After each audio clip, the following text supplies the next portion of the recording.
So and ఒక చిన్న emotional question, 2017 నీకు సినిమా రిలీజ్ అయింది, నువ్వు పీక్ స్టేజ్లో ఉన్నావు. సారీ, మీ ఫాదర్ అప్పుడే ఎక్స్పైర్ అయ్యారు. మనకి నార్మల్గా కొన్ని సీన్ చేయడం చాలా కష్టం, అట్లాంటిది నీకు మీ డాడీ అంటే నీకు చాలా ఇష్టం. సో అలాంటిది ఆయన ఎక్స్పైర్ అయ్యాక అసలు నువ్వు షూటింగ్కి రావడం కానీ ఇది చాలా పెద్ద హర్డిల్. అంటే ఆ హర్డల్ అదంతా కూడా అప్పుడు నాకు సింకిన్ అవ్వలేదు. చాలా మెల్లగా అదంతా. ఇప్పుడు మీకు తెలిసి ఉండొచ్చు, అంటే ఏదైనా సిచ్యుయేషన్ జరిగినప్పుడు I don't think it will sink in వెంటనే. మాకు ఇది రియాలిటీ అనేది యాక్సెప్ట్ చేసుకోదు, ఆర్ మెంటాలిటీ ఆర్ ఎనీథింగ్. అది మెల్లమెల్లగా it started affecting me. But luckily ఈ ఫీల్డ్లో ఉన్నాం కాబట్టి మేము as an actor I think నువ్వు ఎంత మా ఎమోషన్స్ అన్నీ కూడా దాచుకుని నువ్వు మంచి ఫన్ సీన్ చేయాలంటే నవ్వాలి కదా, అదంతా లోపల పెట్టుకుని how tough it is actually. అంటే అది టఫ్ అయ్యేది చాలా టైమ్స్. ఏదో ఒకటి గుర్తొస్తుంటుంది, ఆయన బర్త్డే రోజు కావచ్చు, లేదంటే ఆయన లేదా మీ ఫాదర్తో నీకున్న బాండింగ్లో కనెక్షన్ ఏదో ఒక సీన్ ఇక్కడ రిఫ్లెక్ట్ అవ్వచ్చు, రిజెంబుల్ చేయొచ్చు. అట్లాంటి ఉన్నప్పుడు ఆ రిజెంబ్లెన్స్ ఉన్నప్పుడు it is little easier because ఆ బ్యాగేజ్ని మేము క్యారీ చేసుకుంటూ we can put our emotions out. ఇంకొంచెం మచ్యూర్ అవుతాం అనమాట. Even in our acting when we have baggages. అవును, బట్ అదే నువ్వు ఇప్పుడు చెప్పినట్టు ఏదో చాలా బాగా ఎంజాయ్ చేసే సీన్ ఉంటుంది, but personally you will be disturbed. So అలాంటి టైమ్స్లో ఇట్ ఈస్ డిఫికల్ట్. ఆ బాధని ఒకవైపు దాచుకుంటూ ఇక్కడ చాలా ఎంజాయ్మెంట్ రియాక్షన్స్ ఇవ్వడం అనేది టఫ్. బట్ సృష్టికి అయిపోయింది అండ్ బిజీగా ఉన్న టైంలో సినిమా చేస్తున్నాను అండ్ అప్పుడే కళ్యాణ వైభోగం మొదలైంది. బట్ అప్పుడే వెరీ ఫస్ట్ స్కెడ్యూల్ కళ్యాణ వైభోగం నేను స్కెడ్యూల్కి వెళ్ళాను and my father was diagnosed with cancer అప్పుడు. సో అది నాకు చెప్పలేదు కూడా నేను షూటింగ్లో ఉన్నానని. మా అమ్మ కానీ నాన్న అన్నయ్య ఎవరు చెప్పలేదు. బట్ అక్కడ నాన్నగారికి ఆపరేషన్ జరుగుతుంది, నేను ఇక్కడ షూట్ చేస్తున్నాను, ఏదో చిన్న ఆపరేషన్ అని చెప్పారు. నాకు తెలియదు కూడా క్యాన్సర్ అయ్యిందని. సో అక్కడికి నేను షూటింగ్ అంతా కంప్లీట్ చేసుకుని శ్రీరామ్ గారు వెంటనే పంపించారనమాట. లేదా ఇంకో రోజు ఉండింది షూటింగ్ సార్ అని చాలా భయంతో వెళ్ళి అడిగాను. బికాస్ అంతమంది జూనియర్ ఆర్టిస్టులు ఉన్నారు, అంతమంది ఒక షూటింగ్ క్యాన్సిల్ చేసుకోవడం అనేది it is very difficult for a producer. But ఆయన వెంటనే family is more important, go అని వెంటనే ఫ్లైట్ బుక్ చేసి పంపించారనమాట. So for that one reason I'm always grateful to Sriram garu. Because ఎప్పుడు కావాలన్నా షూటింగ్ క్యాన్సిల్ చేసి మరి 2-3 రోజులు పంపించారనమాట. సో అలా ఎమర్జెన్సీ సిచ్యుయేషన్స్ వస్తూ ఉండేది నాన్నగారికి. సో బట్ ఎక్కడున్నా ఆయన always with you only. And నీ సక్సెస్ చూసారు ఆయన? చూడలేదు కృష్ణ, అదే నాకు ఒక బాధ. సక్సెస్ కదా అప్పుడు చూసారు, బట్ స్టిల్ ఆ తర్వాత కూడా ఉండుంటే ఇంకా బాగుండేదేమో.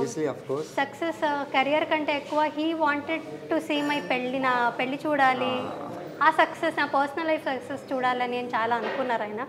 బట్ చాలా మూమెంట్స్ మిస్ అయ్యాను. బట్ ఇప్పుడు ఎంత రిగ్రెట్ చేసినా సరే నాకు అది దొరకదు. సో whenever somebody asks మీరు ఇప్పుడు 1 year అయింది కనిపించట్లేదు, ఆర్ యూ మిస్సింగ్ అవుట్ అని ఎనీథింగ్ అంటే నో యాక్చువల్లీ, బికాజ్ 10 years ఉండింది. ఎవరికైనా లైఫ్లో చేంజ్ అనేది రావాలి. సో ఇప్పుడున్న మూమెంట్స్ని మళ్ళీ షూటింగ్ వచ్చి స్టార్ట్ అయ్యి బిజీ అయిపోయాక ఇవే ఉంటాయి నాకు గుర్తు చేసుకోవడానికి. వీ లివ్ ఫర్ సంథింగ్ కదా, అలాగా I missed out an a lot of things. నాన్నగారితో టైం చాలా మిస్ చేసుకున్నాను. బట్ ఏం చేస్తాను, లైఫ్ వాస్ లైక్ దట్. అంతే, what ever happens life has to go on అంతే. అండ్ మీ డాడీ ఎప్పుడు నీతోనే ఉంటారు, ఎక్కడున్నా నీ సక్సెస్ చూస్తూనే ఉంటారు. అండ్ నువ్వు పెళ్లి చేసుకోవడం కూడా ఆయన ఎక్కడ చూసే ఉంటారు. నువ్వు పిల్లలతో తర్వాత ఫ్యూచర్లో he will be very happy. Just hope for that. And so ఫైనల్గా ఓకే, నాకేదిలో ఉంది, దట్స్ ఓకే. ఇప్పుడు ఇంకా ఎట్లా కెరీర్ ఇంకా ఫైనల్గా ఎటు తీసుకెళ్దాం అనుకుంటున్నావు? లేకపోతే యాక్ట్రెస్గానే ఉండిపోదామా, లేకపోతే ఎంటర్ప్రెనర్ అనుకుంటున్నావు కదా నువ్వు? అట్లా ఐ మీన్ నాకు ఒక ట్యాగ్ లైన్ వేసావు, ఎంటర్ప్రెనర్. వెబ్సైట్ ఏదో జాయిన్ సరేమో చెప్పలేం కదా, రేపు 10 years తర్వాత మనం ఇట్లా ఉంటాం మనకు తెలియదు. So thank you for wishing me luck. అన్నీ ఇలా చేస్తాం.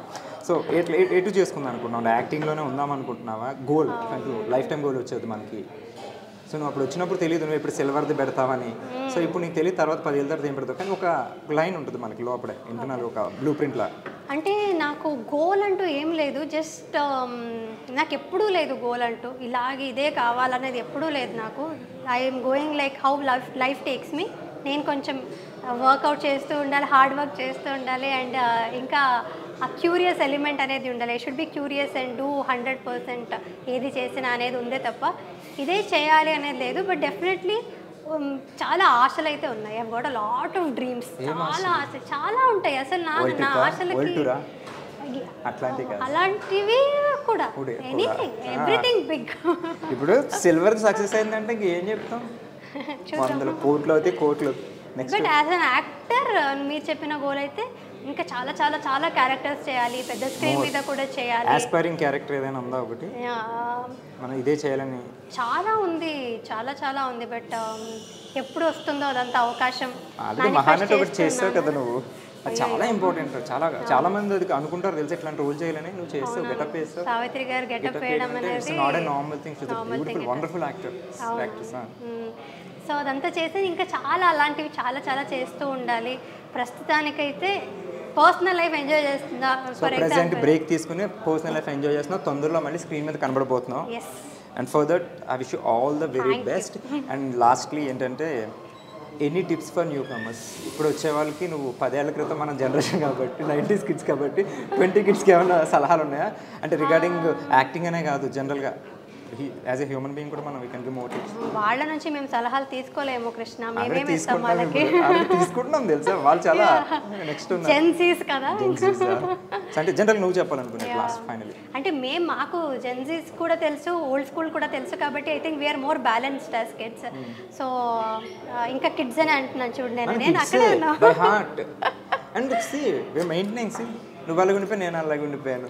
అంటే ఇంటెంట్ బాగుండాలంటే నువ్వు చెప్పినట్టు ఎవరికి కూడా మనకేదో సక్సెస్ వస్తుందంటే we should not take it to our mind. తీసుకోవద్దు, హార్డ్ వర్క్ ఉంచుకుంటే మంచిది, సక్సెస్ అవుతుంది. హార్డ్ వర్క్ చేస్తూ ఉండాలి, నువ్వు చెప్పినట్టుగా మెయింటైన్ చేస్తూ ఉండాలి. Because as actors we need ఫిజిక్కే మాకు మెయిన్ కాబట్టి.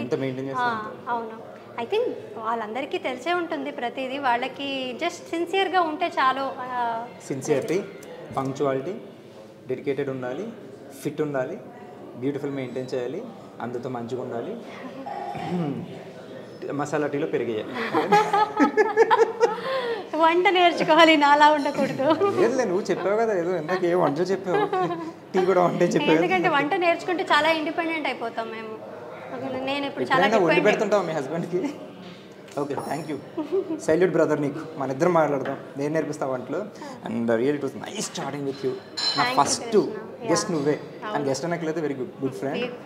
So and thank you so much and all the very best. అని ఇప్పుడు నెక్స్ట్ ప్రాజెక్ట్స్ కానీ, మీ స్వేట్కి అండ్ మీ యూట్యూబ్ వ్లాగ్స్కి, ఫ్రిడ్జ్లో. Thank you. నేను కూడా చాలా ఎంజాయ్ చేశాను. అంటే ఇదేదో ఒక ఇంటర్వ్యూ లాగా ఉండేది కాదు, చాలా చిట్ చాట్ లాగా ఇద్దరు మాట్లాడుకుంటే. అంటే నేను అడుగుతుంటే సేమ్ నాకు రిఫ్లెక్ట్ అయిన ప్రతి క్వశ్చన్, ఎందుకంటే సేమ్ నేను ఫేస్ చేశాను కదా. గర్ల్ నువ్వు, యాజ్ ఎ బాయ్ నేను. అవును, definitely. So almost same. So thank you so much once again. Thank you. It was nice chatting with you. Nice chatting with you also. ఇంకా చాలా చూస్తూ ఉంటాను ప్రతి ఒక్కరిని, ఏమేమి అడుగుతుంటావో. చూడు కానీ ఎంత